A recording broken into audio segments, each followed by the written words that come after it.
Welcome in, everybody, to another episode of the Most Accurate Podcast. I am your host, Addison Hayes, joined once again by one of the most accurate rankers in fantasy football, John Paulson. John, how are we doing today? I'm actually doing better. I've been fighting a cold since Saturday, so my voice is finally getting back to normal. I think regular listeners will probably already have a gravelly voice, but it was extra gravelly for most of the week, and it's a little bit gravelly today. But I'm finally feeling normal. I don't know if you've ever fought. I'm sure you have a 5-6 day cold, man. It's good when you get out the back end of it and starting to feel normal again.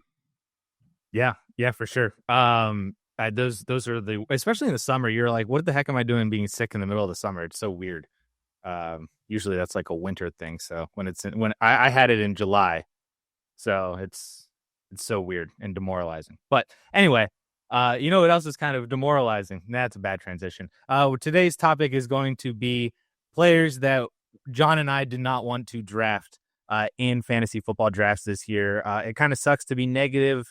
Usually we like to pump up players rather than knock down some players or ADPs.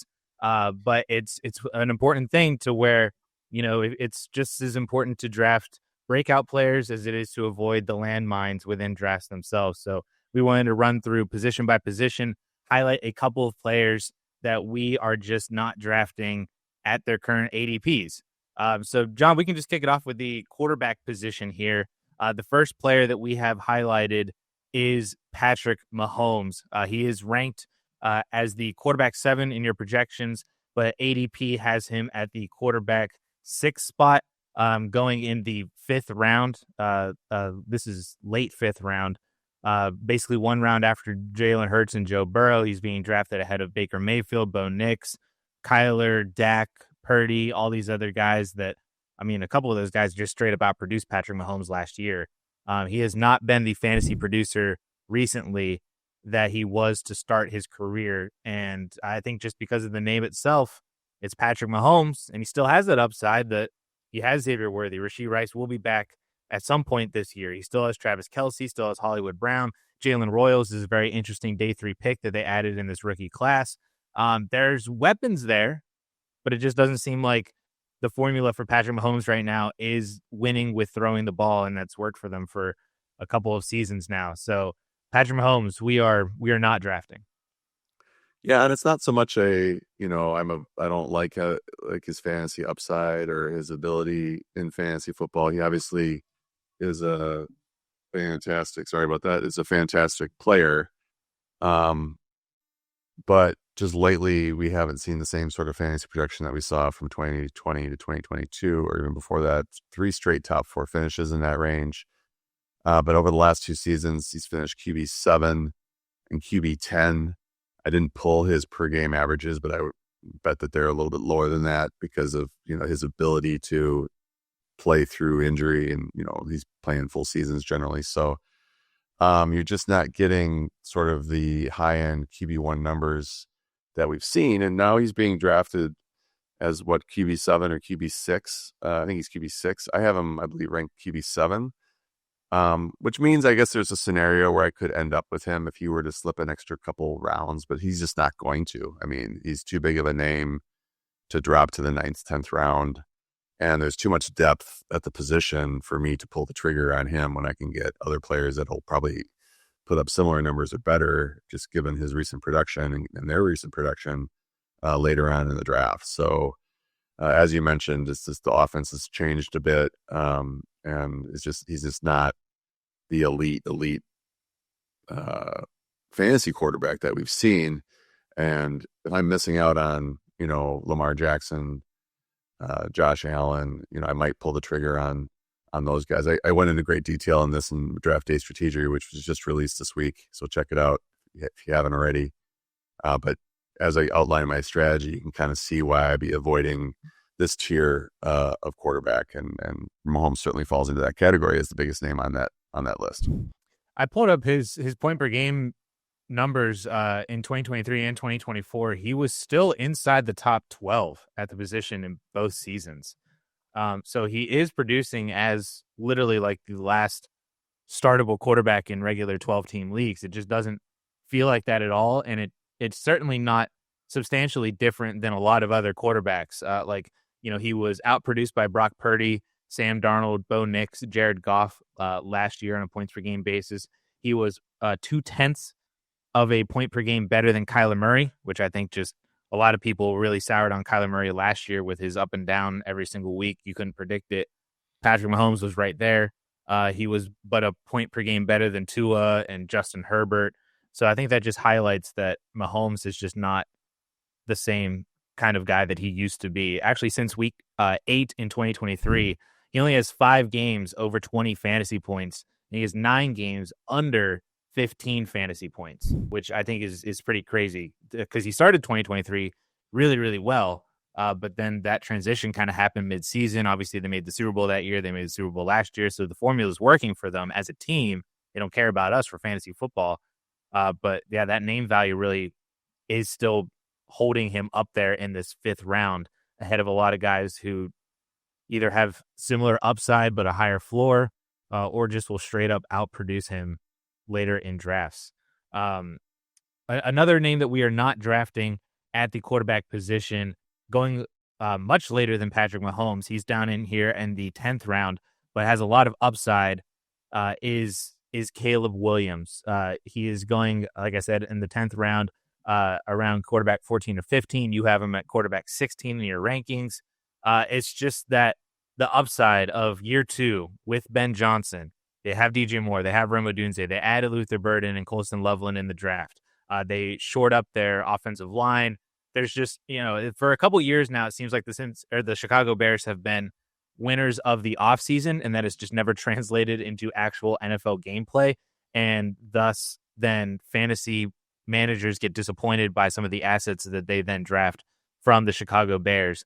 And it seems like you at least are kind of following that same sort of trend for this year, that Caleb Williams may not be the prince that was promised, at least not in 2025. Well, I think it's not so much that he can't get there by the end of the season, but if you listen or watch my podcast with Andy Behrens, who's a big Bears fan, we just kind of broke down the entire quarterback position, and he really exercised caution with this team and this offense in year 1 of Ben Johnson. I mean, I think he's really confident that Ben Johnson will turn things around. But with a second-year quarterback, everybody's new to the system.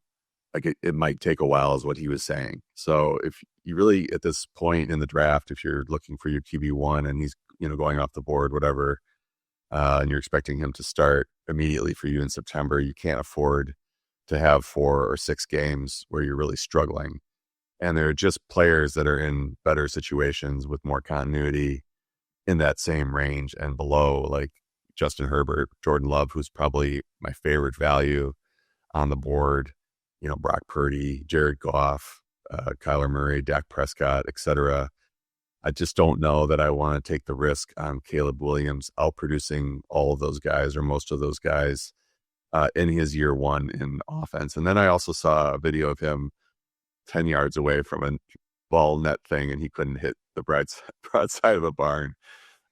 So that just kind of spooked me a little bit. I would like to hear some, because I moved him down. He came in pretty high in the projections initially. I moved him down a little bit more recently, just based on that conversation with Behrens and just kind of more reasonably thinking about how, installing a whole new offense with a new head coach, how much work that's going to take. So, if things are going swimmingly in the preseason and he's starting to things are really catching on and catching fire, then he can move up in the projections. And I want to say that with both Mahomes and with Williams, if you're fans of those players at those ADPs, there are certainly pathways to where it could work out. I just don't think that it's greater than 50%. And that's how we get to our rankings to where they are.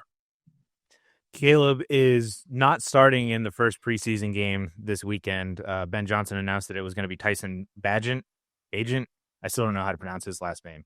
But Caleb will not be playing in the first preseason game, so we're going to have to wait at least another week to see what he looks like in some sort of a real football setting. I did think that it was interesting when you noted that because it's like year 1 into, this great offense, but it might take some time for him to get comfortable, for everybody else to get comfortable. one of the most recent comparisons that I thought about that was Lamar Jackson in 2023 in the Todd Monken offense. I know that we were all super excited for him 2 years ago, getting this new offensive coordinator who was coming over from Georgia. Highly prolific offense is going to open up things way more than what the Greg Roman offense was going to do in Baltimore.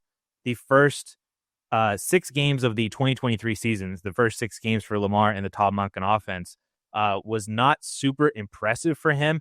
He got there through rushing, which it's Lamar Jackson, so of course for fantasy he was fine from a rushing perspective. But passing the ball, he was only on a 17-game pace of 3,500 yards and 14 touchdowns through the first 6 games of that year. Then from week 7 on, that passing production rose dramatically to the point where he was on pace for over 4,100 yards and 32 touchdowns.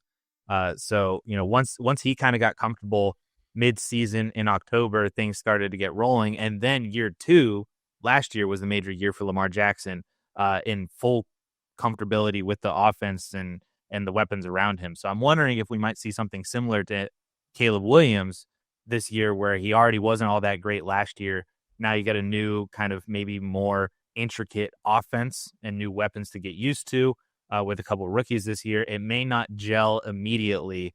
And if you are a fan of Caleb Williams, that might be something that maybe you fade him now, go for somebody else with some more early season upside, then try to see if you can trade to buy low on him, or might even just get him straight up off of waivers, because I could see him being a guy that people cut bait on if he's not producing through the first 4 or 5 weeks.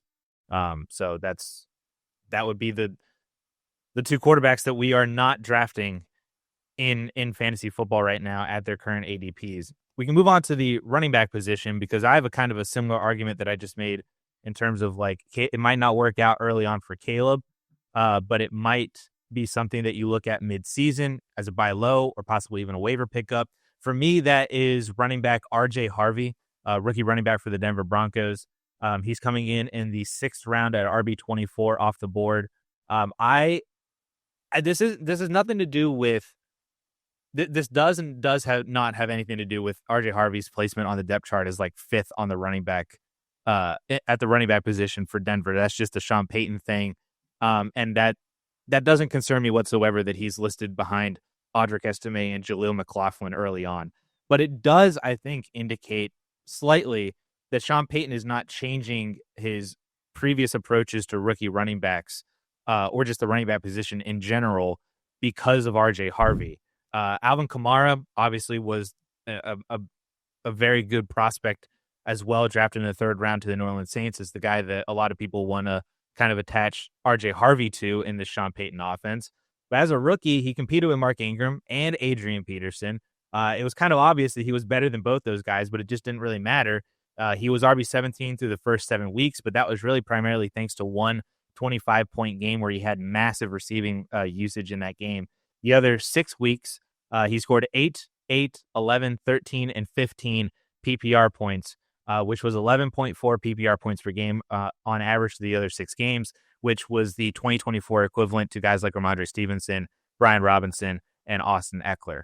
You look at Jahmyr Gibbs, as a rookie, he was the RB26 through the first 4 weeks, playing behind David Montgomery. It's not a Sean Payton offense. It's not apples to apples, but it's another, highly touted rookie who's actually drafted top 12 overall that just was held down by lack of usage early on as a rookie and lost touches to a more veteran running back. And I think that is something that I'm concerned about with RJ Harvey this year, with J.K. Dobbins, who's very good in pass protection, who's obviously a seasoned veteran, started the year off super well in LA last year. I just have concerns that RJ Harvey in the 6th round of ADP might be somebody who falters a little early on. And when you're attaching that high of a draft cost to a running back as maybe even your RB2, RB3, I think you're hoping to get startable weeks out of him, and he just might not necessarily have that early on, to where maybe he is a buy low midseason, or might even be somebody that you can pick up off of waiver wires. I do remember in 2017 with Alvin Kamara, people were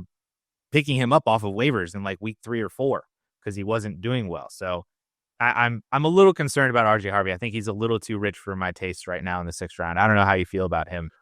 Yeah, he's sort of going in that range below David Montgomery, right with Caleb Johnson, Aaron Jones, Isaiah Pacheco, Tony Pollard. Brian Robinson, where they're all in sort of timeshares, and you're hoping to find somebody in there that ends up being a 3-down back or can be really highly productive in their touches to where they can, have 14 or 15 touches or 12 or 13 touches and still be fantasy viable. The concern I have with Harvey and initial projections before the Dobbins signing, Harvey was in the top 15 or 16 running backs because, he was projecting to be that 3-down back or at least 2.5 down back. But Dobbins, as you mentioned, was really pretty good last year. If you look at the advanced stats, he was a tackle breaking machine. He was second behind Derrick Henry in broken tackles per attempt. He was 7th in yards after contact per attempt. And that's amongst, 45 or so backs with at least 100 carries.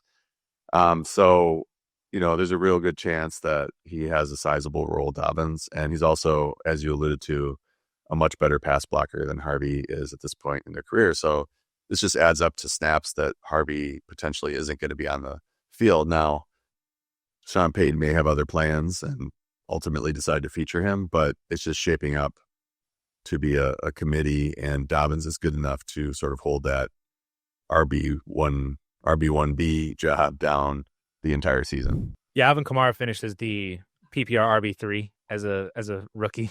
So even though he started the year off like not strong at all, he certainly ended the year very strong. And I could see that happening with RJ Harvey. I think that's the upside that a lot of people are gravitating towards in that 6th round area. And there aren't a lot of running backs going behind him that have that same kind of upside. Like I really like Caleb Johnson, but you're not choosing between RJ Harvey versus Chuba Hubbard or Kenneth Walker or James Conner. Like you're choosing between RJ Harvey and Caleb or Aaron Jones or Tony Pollard, guys that you mentioned already.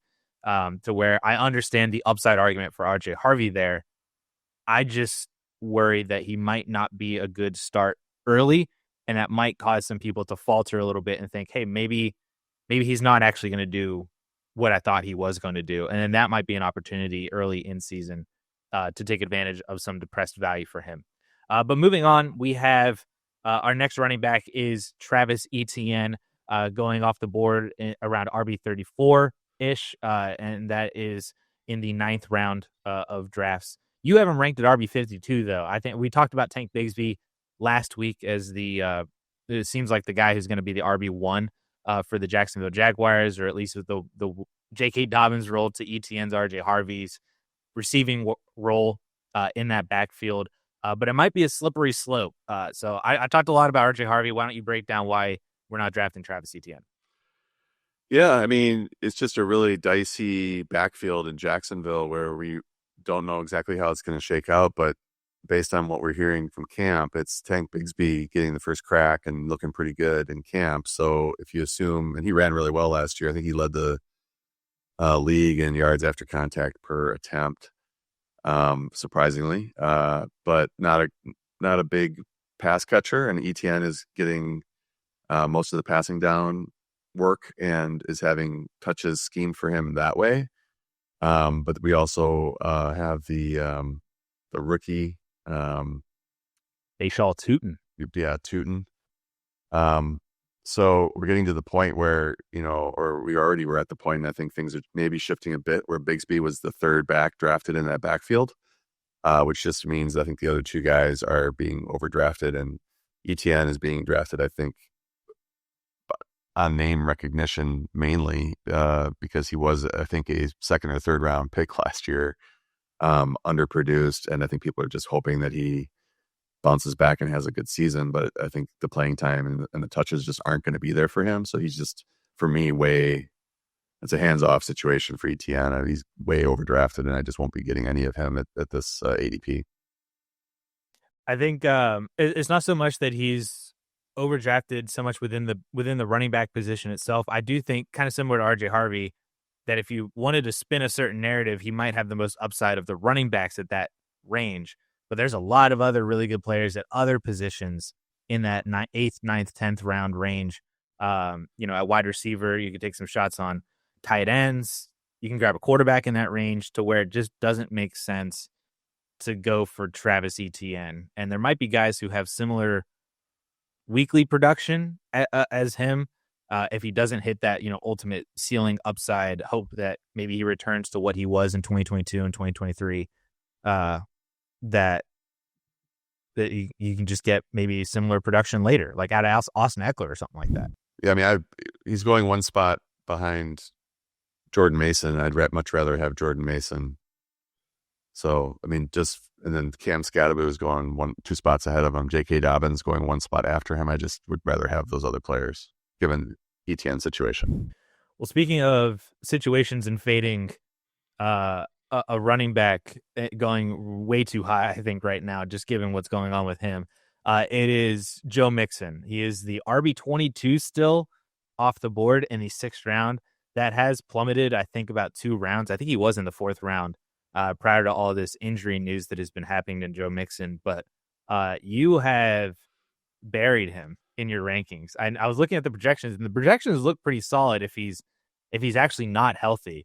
It's just wild that, I saw the number next to his name was RB58 in your projections. And I was like, man, that is low. But the projections themselves, that you had him for like 400 or 500 total yards, maybe a couple touchdowns, like that realistically could really happen if this injury is a problem for Joe Mixon. And Nick Chubb is solid or maybe at least competent. They have Woody Marks, the rookie out of USC, who absolutely lit up my Penn State Nittany Lions last year. So he's pretty good and a highly productive pass catcher as well. There's a lot of fear, I think, with Joe Mixon still at this inflated ADP to where I personally, I just completely took him off my board. He's not even an option for me. Yeah, and the reason I have him, I have him projected to where I'm just telling our subscribers not to draft him and just to avoid him. And I think the value in that backfield is either with Nick Chubb or Woody Marks or even Dameon Pierce or somebody else, because somebody that I trust has sources that they trust, and the scuttlebutt is that this injury, Mixon may not play again. And then I'm seeing beat writers who may be more plugged in than that, saying that they're still hoping he'll be back for week 1 and that he hasn't had a setback. But it's a non-football injury, foot or ankle injury. And there is the possibility that the Texans will use this opportunity to get out of the contract. I guess that's one of their outs if it's non-football. So I don't know. I'm not 100% attuned to the contract side of that. But what I'm hearing is that there's a good chance he doesn't play this season or doesn't play for a long time. So I'm just avoiding it. His ADP is not slipping to the point where it's like, hey, I'll take a shot and can always cut him, week 1. Especially in best ball, I would be avoiding the situation completely because you don't want to be stuck with him. And even if he does play, he's at a point right now, RB22, where let's say he misses a few games because of this. Now he's like best case scenario finishing as a low end RB2. It's just too rich for me. So I'm just trying to construct my roster in other ways and would rather take a shot on a Nick Chubb, maybe getting back to 90% of prime Nick Chubb, or Woody Marks perhaps later on in drafts. So that's why he's ranked where he's at.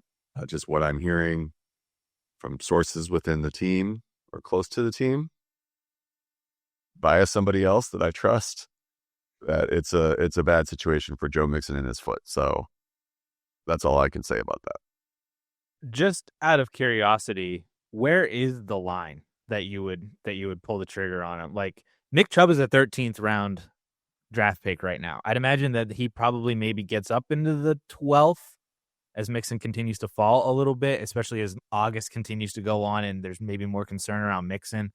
But like, where is the line? Like, are you taking Mixon over Najee Harris or Rachaad White? Well, Najee has his own strange eye injury that we don't know what's going on there. But Rachaad White, at least walking on the field. Yeah, I would rather have Rachaad White than Joe Mixon, but we're getting down into that area. The thing that's working against Chubb is that there was that one report that he's got no burst. The D'Amico Ryans said some stuff about that, were a quote that was pretty funny, like, guys age, it's not going to always be the same. Like, it didn't sound good either. um, for Nick Chubb, but apparently he's been better lately. He's sitting out right now with a concussion or a head injury, they're calling it. But they say he's going to be back soon. My faith in Nick Chubb is just based on history, and he's not yet over the hill. And, having an extra year now removed from the knee injury, maybe he can get back. And he doesn't have to be Nick Chubb. That Nick Chubb was one of the best runners in football and averaging over 5 yards per carry every season. He just needs to get to, 4.3, 4.5 yards per carry, Nick Chubb, to return value where he's at, because they will ride him and give him 15 carries and then work in Marks or Pierce. So I'm getting on a Nick Chubb tangent, but with Mixon, it would be down in the past the Dylan Sampson range, maybe, where you're like, and it's got to be a redraft where you can cut bait. But I'd rather have a Jaden Blue or roll the dice on him or roll the dice on Dylan Sampson before you maybe get into the Tyler Algiers or the Braylon Allens of the world, maybe in that range, to say, well, maybe sources are wrong. And these beat writer, I think it was Aaron Wilson, who said, yeah, they're still expecting him or hoping he'll be back week 1. Maybe they're right. Maybe they're more plugged in. But it's just too much smoke right now around that situation for me to use a prime pick on him. Well, I don't want to transition to somebody who we have even less information about, it seems. But we do have another player at the running back position completely off of our boards, just because of all of the off the field situations going on right now. It's Quinshon Judkins, RB 39 in ADP, going off the board in the 10th round. That is basically around or ahead players like Ramondre, Charbonnet, Tyjae Spears, Tank Bigsby, Najee, Rashad White, Dylan Sampson, his teammate, other rookie as well, Jerome Ford. They're actually, the other two Browns running backs are right there in the 12th round back to back. But he's still in this range where there are usable other players that currently don't have situations going on that, at least right now, it seems like they're going to be playing football at some point this year. We did get some updates on the legal stuff from Drew Davenport, that they filed an extension they waived his speedy trial right, which basically means that he had from what I understood, he had a right to a speedy trial, which would be within like 180 days, essentially. And they waived that right, which he was trying to break down. I still don't know if I understood the whole entire legal mumbo jumbo. I don't know if that meant that they're looking for a trial next year, or if they're trying to come to a settlement before the end of this year so that he can play football this year. It seems like a pretty weird situation to where I just don't really want to deal with it. And he's also off my board for all the upside that he possesses as a 2nd round pick, top 5 running back in this 2025 class. I still just don't think that that's enough for me in redraft to invest into him when there are still other very quality running backs who I know are going to play and also have upside in themselves, that Judkins is also, like Mixon, just kind of completely off my board. Yeah, so I've read Drew's stuff. He does a great job. I would go through and read that. He says for now, this is his second to last tweet. For now, I'm slightly more bullish that Judkins will escape serious legal consequences. The problem for him is whether he can escape the automatic 6-game trigger in the personal conduct policy. Diversion or negotiated settlement could pave the way. They waive the right to the speedy process or the speedy trial. It also means that this whole thing could linger into 2026, and there's no resolution until then. He's not under contract with the that is Browns. Still an issue as well. So and it's not like, now if it was, let's say, I don't want to drag Nick Chubb back into this, but let's say it's another running back on the roster that's was already a Brown and is already part of the system, and this is happening to him. That person could rejoin the team and be up to speed. But this is a rookie that has missed all of everything. And he's missing camp. He's not signed. Best case scenario, there's a resolution before week one in terms of, you know, what Drew mentioned earlier about a negotiated settlement or diversion, but probably looking at a suspension regardless. So now you have a player who's hasn't been at training camp or off season activities and is going to join the team, you know, in September perhaps, and maybe play in October. Like this, the ball's already down the road for Judkins to probably be missing at least half the season, if not more. So he's just not somebody that I'm going to roll the dice on unless it's like, again, late round in a redraft where, you know, we get into week one and I can cut him for somebody if I want to. I don't want him eating up a roster spot all season in a best ball format. So I'm more interested in Dylan Sampson, who's not in legal trouble, led the SEC in rushing and touchdowns, I believe. I'm interested in Jerome Ford, given that he averaged 5.4 yards per carry, whatever it was last year. His ADP is pretty low. So I'd rather roll the dice on those guys and, you know, let the season play out. Another thing is, you know, the Browns offense not going to be very good. This is not necessarily something you have to try to capitalize on. You can just avoid the situation, get your running backs elsewhere.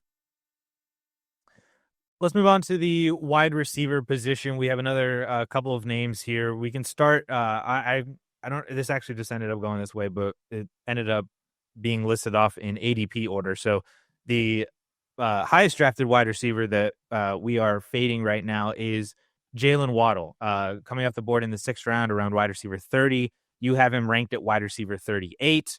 I do think that this is interesting, though, just given the fact that I saw that earlier today, Tyreek Hill is dealing with an oblique injury. I think that's the confirmation of the injury that he's been dealing with for a few days now, that he's been held out of practice. Of course, that was a big excuse for why he wasn't productive last year, is because he had a finger or thumb injury or something. So, and he's coming up there in age, and he's already dealing with an injury now.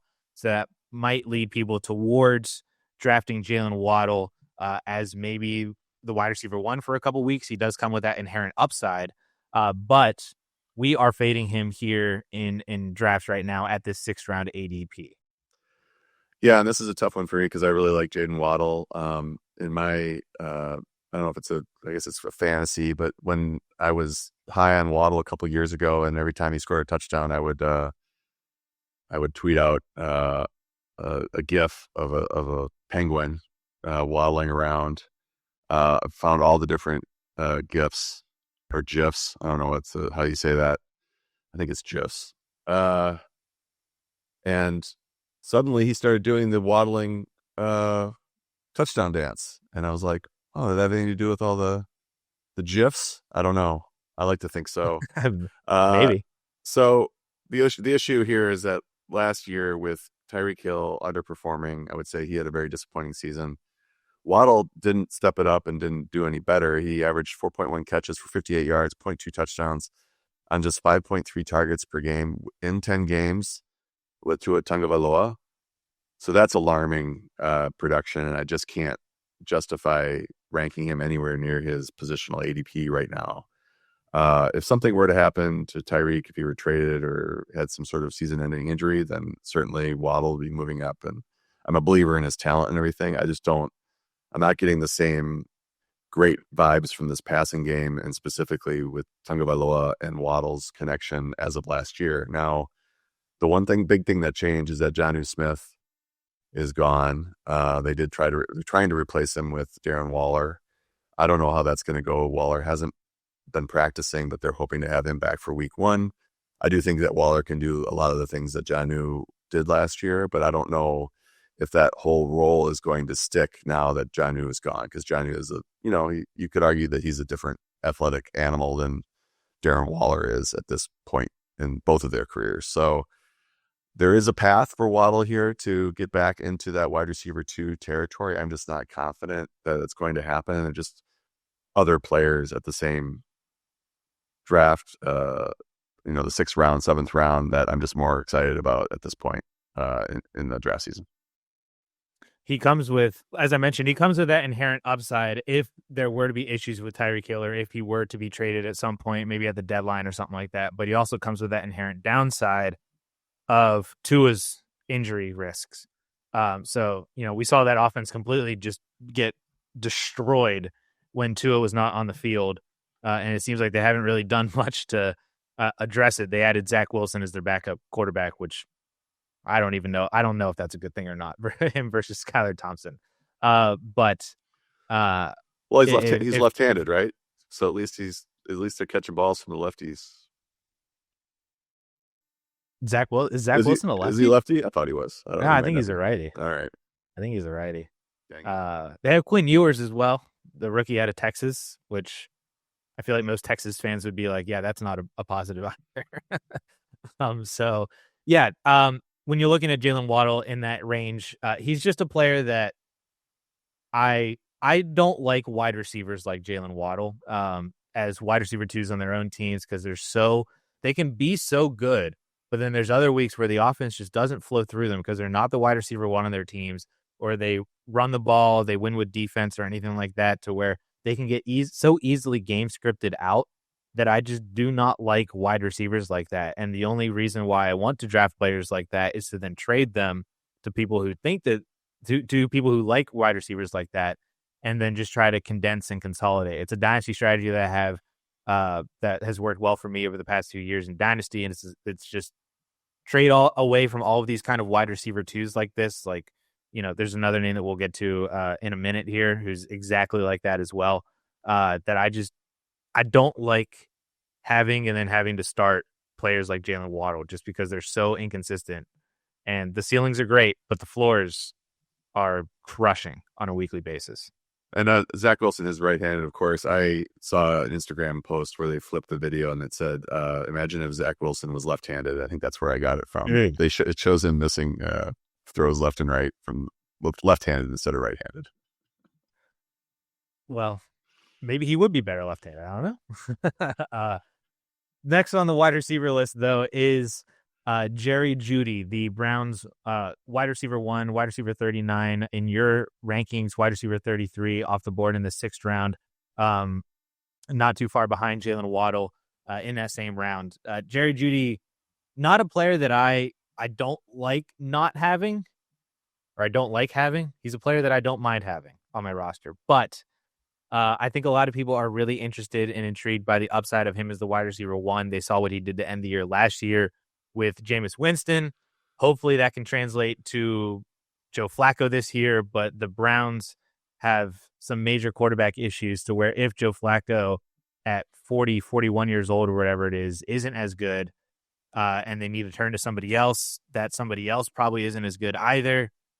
It really just comes down to the fact that I think they need to trade for Tanner McKee, the backup quarterback from the Philadelphia Eagles, who completely showed out last night.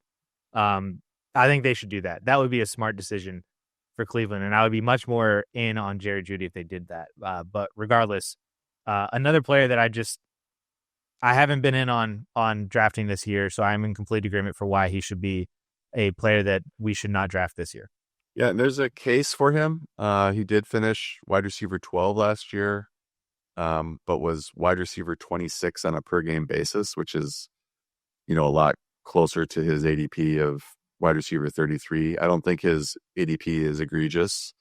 I'm just sort of wondering where the upside is with him, given the state of the Browns passing game and quarterback situation. I would rather use a much, much later round pick on Cedric Tillman, who's going to play as many snaps and could be as productive and was as productive for a stretch there late last season before he got injured. So it's more about putting my eggs in the Cedric Tillman basket than it is really anything against Jerry Jeudy. I just think he's being slightly overranked right now. He was the wide receiver 56 on a point per game basis from week 1 through 9 last year. So, averaging 9.2 PPR fantasy points per game, which is not very different than Alec Pierce. So that was before Jameis Winston took over. So that's pretty fun. The next wide receiver in getting into the 7th round now, but at wide receiver 34 in ADP, so one spot behind Jerry Jeudy. We have talked about him before, and we've also talked about his teammate as well, Chris Olave for the New Orleans Saints. is a player that, again, I just personally, I've been super hands off with him. I don't like him from a dynasty standpoint. I don't like him from a redraft standpoint. He just carries too much risk with his concussions. He's not good enough as the wide receiver one on his team right now, given the quarterback situation. He's a very talented wide receiver, but the quarterback situation is just so ugly that I can't buy into him uh, with the current price that it costs to draft him. And then that's even considering the fact that even if he is like the for sure wide receiver one on his own team, you are very bullish on Rashid Shaheed, who in a different offensive system last year, but still produced almost as the wide receiver one on the Saints last year, at least the 1A, 1B with Chris Olave, to where now, it's not like he's just the guy on the offense anymore. It's more of a question of, is he even the guy on the offense to command 140, 150 targets on an offense with 0 quarterbacks currently on the roster. So he's another guy that I don't see the upside. I don't get the ADP, and I will pass on him every single time in the 7th round. Yeah, this is actually kind of a similar situation to the Browns and the Jerry Jeudy, Cedric Tillman situation. A little bit different, but Olave just didn't have the number 12 finish last year to hang his hat on. He was on a per game basis wide receiver 56 last year, and Rashid Shaheed on a per game basis in 6 games was wide receiver 29. If you looked at their ADPs, Olave is going wide receiver 35 and Shaheed is going wide receiver 53. And I don't think I think Chris Olave is a good route runner, but being outproduced by Shaheed last year, quarterback change, it's not a situation, and it's not like it's a great upgrade at quarterback. It's probably a pretty big downgrade from Derek Carr. We don't know for sure, but that's the way things are sort of pointing.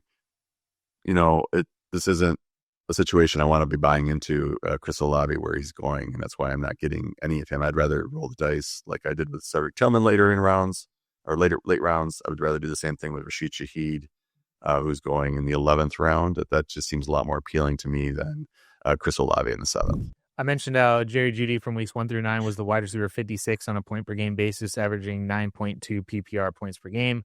Chris Olave, wide receiver 51 on a points per game basis, averaging 9.6 PPR points per game, including a week with negative fantasy points. So, it was not good to start the year for Chris Olave last year, and I don't think we can expect anything drastically different, even with Kellen Moore there now, but with substantially worse quarterback play than Derek Carr and a healthy Rashid Shaheed he had Rashid Shaheed for most of those games, but not all of them. So I'm concerned. The last wide receiver is, as I mentioned with Jaylen Waddle, I just do not like these wide receiver 2s. They're majorly inconsistent, and he comes with his own upside if the wide receiver 1 were to get hurt. But man, I can't find myself to draft Jordan Addison. And we Addisons, we usually like to try to stick together. But at his ADP, wide receiver 37 in the 7th round, it's just the same thing where I just don't view enough weekly upside if all things were to go right and if Justin Jefferson were to play 17 games to where I am comfortable playing him in my flex spot every single week. Like, there are just, I think, better options who maybe even also have higher upside on a weekly basis, or at least a similar floor on a weekly basis that you could get for, the same price or even cheaper at the wide receiver position. So he's a good player. I think he's been top 24 in both years so far. So he has that going for him. He's has a nose for the end zone, a nose for big plays. I think of the 4 players that we've talked about so far in Waddle, Jeudy, Olave, Addison, he's the guy that if you're like, hey, you have to draft one of these 4, I would pick Jordan Addison, but it still does not feel good. And I don't think that he just, again, another guy that I just continue to bypass in this 7th round ADP. Yeah, so we briefly talked about this before we started recording, but I do projections for 4 for 4, and they end up turning into rankings, but they start as projections and they are projections. So what I'm doing is I'm projecting what Jordan Addison is going to produce this year as best I can, his receiving line. And with the 3-game suspension, his ranking within the wide receiver projections isn't going to really reflect his actual value to a fantasy manager, because all his projections are being divided by however many games he plays, which is going to be, it could be 14. That would be the maximum, but it's probably going to be 13. You're probably going to miss another game. So if you do look at it from a per game standpoint, you can get a little bit of a different view as to where he fits in on a per game basis with all the other receivers. And that might bump him up in your draft rankings when you're sitting there looking at who's available, because if you can get through the first 3 weeks, or you don't need to start him the first 3 weeks, and he's just sitting on your bench, and then now after suspension, you can plug him in. He has more value to you than somebody that maybe needs him as a wide receiver 3 or a flex immediately. So you might want to pull the trigger on him ahead of where I have him ranked in the projections. So that's the tricky thing with doing projections and having them turn into fantasy rankings for people, is that they need to at least be cognizant of those players that are suspended. We know they're going to miss a few games and what their actual weekly value is. Same goes for Rashee Rice. I would probably draft him ahead of where I have him projected, but right now I'm assuming that he's going to miss several games due to his, looming suspension.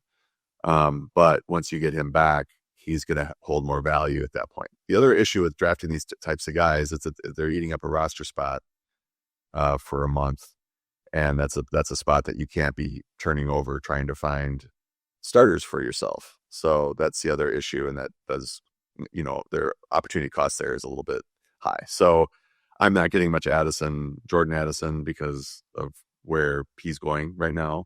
But I don't think it's egregious where he's going. And people, if you're bullish, I wasn't particularly bullish on him reproducing what he did last year or the year before. He probably could, or be a little bit below that, but because we have a quarterback change and that offers some uncertainty. TJ Hawkinson could be a little bit better this year coming off that injury that he had. They also have Jordan Mason and, trying to establish a running game a little bit more. But so I'm not getting a lot of him regardless, but I think if you are a fan of his, there is a case where you could draft him ahead of where I have him projected for the reasons I outlined. That I'm co-signing on everything that you just mentioned. I think I agree that, it's tough to draft guys that we know are coming into the season suspended, but they have that inherent weekly upside, like Jordan Addison, like Rashee Rice. At least with Rashee Rice, the difference between him and Jordan Addison, even though Rice's suspension is probably going to be longer, I just saw a report earlier this morning saying the Chiefs are bracing for 4 to 6. I think that 6 is the absolute maximum. I'd be surprised if it was anything more than that. But that's still potentially twice as long as Jordan Addison. But with Rashee Rice, there's inherent upside with him that he might just be the wide receiver 1 like he was the end 2023 and to start 2024. Whereas Jordan Addison, never going to beat out Justin Jefferson as long as Justin Jefferson is healthy. And like you mentioned, a healthier TJ Hawkinson in year 2 off of his injury. JJ McCarthy himself, effectively a rookie, also coming off of a major knee injury. So we don't even know how effective the quarterback is going to be if he can even support multiple options that aren't named Justin Jefferson. So there is risk with Jordan Addison, the player, outside of the suspension. And then when you toss in the 3-game suspension and then you're going to have to roster him, you can't put him in an IR spot, burns a hole in your depth on your bench. It becomes trickier to really buy into, still in the 7th round, where there are still other good options who are going to play in week 1 and might have just as much upside on a weekly basis. I'm glad you mentioned I'm glad you mentioned the IR spot. I wanted to button that up because there's some leagues that they might allow a suspended player to be in that spot. If there is that allowance in your league, then he's more viable, both he and Rice. The other upside to having guys like this, not necessarily Addison, but Rice, because Rice could win you a championship in the final few games. So you have him at a discount and you're getting him back for the fantasy playoffs for sure. The other issue, if it's, regardless of the IR spot, is how big is your bench? Now, it's a very small bench, each bench spot is so much more valuable. And if you have a guy that's not playing for 3 to 6 weeks, that just hamstrings your flexibility completely. Whereas if you are in a 22, 24 round draft and your benches are huge, those bench spots are less valuable and you can afford to have somebody just sitting there for 3 or 4 or 5 or 6 games. eating up space. The final position, obviously, is the tight end position. We only have one guy on here. I actually had a hard time even trying to find a guy to kind of fade because I don't really even mind all the ADPs that we have for the tight end position this year, and I can make a case for a lot of these guys. But the player that you identified first, and then once I kind of thought about it a little bit more, looked at his ADP, I'm pretty in on the fade of Dalton Kincaid, the tight end for the Buffalo Bills, currently off the board as the tight end 14 in the 11th round. You have him at tight end 15, so it's not like you're like off of Dalton Kincaid in terms of where his ADP is versus where you have him projected, but he does seem like a guy who's just not going to make a difference for you because the Bills inherently just don't seem like they want to have a guy or they don't currently have a guy on their offense. We thought that Dalton Kincaid could be as a former first-round pick. Then you had Keon Coleman. You have Khalil Shakir. They added Josh Palmer. They add Elijah Moore. There's just a lot of names there, and it seems like they're trying to do what the Green Bay Packers have done, which is a wide receiver by committee approach, and that includes the tight ends in here. And Kincaid himself is just not different than any of the other wide receiver options that they have, and that's even including the fact that if he can even get on the field for any substantial amount of time. It's not like he's even on the field for 80, 90% of snaps. The majority of the time last year, he was playing, sub 70% of snaps, if not even in the 40s and 50s. So that's even another issue in terms of playing time for Dalton Kincaid, is that he's not even getting on the field enough to then be targeted enough. And at the tight end position, that's just not somebody who's going to be a difference maker for you, and not somebody that you can start and trust on a weekly basis, even in the 11th round. Yeah, and in the 11th round, he's going right alongside Dallas Goedert. I just would rather have Dallas Goedert as a low end tight end one producer in the Eagles offense.